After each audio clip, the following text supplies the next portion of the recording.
জয় বাংলা এই স্লোগানটি নাকি ছিল মুক্তিযুদ্ধের স্লোগান। এই স্লোগানের মাধ্যমেই নাকি দেশ স্বাধীন হয়েছিল। আর তাই একটি গ্রুপ রয়েছে, একটি শ্রেণী রয়েছে, তারা এই জয় বাংলা স্লোগানকে সামনে নিয়ে তারা রাজনীতিক করে এসেছে এবং এখনো তারা করার জন্য পায়তারা করতেছে।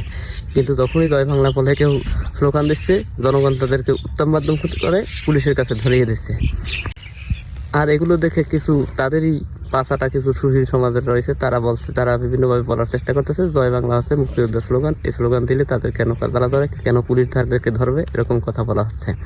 কিন্তু আমার কথা হচ্ছে জয় বাংলা বলে ধরে নিলাম মুক্তিযুদ্ধের সময় দেশ স্বাধীন হয়েছে।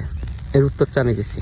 ধরেন একজন মুসলমান, আমি মুসলমান বা যে কোনো মুসলমানদের স্লোগান হচ্ছে নারায়ে তাকবীর আল্লাহু আকবার। এখন আমি আল্লাহু আকবার স্লোগান দিয়ে যদি একটা মেয়ের সাথে একটা খারাপ কিছু করি বা একটা মানুষকে একদম শেষ করে দেই, তখন কি বলবেন আল্লাহু আকবার তো মুসলমানের স্লোগান, এটা তো মুসলমানের স্লোগান। মুসলমান যখন কোনো ভালো কাজ করে তখন আল্লাহু আকবার ধ্বনি দেয়।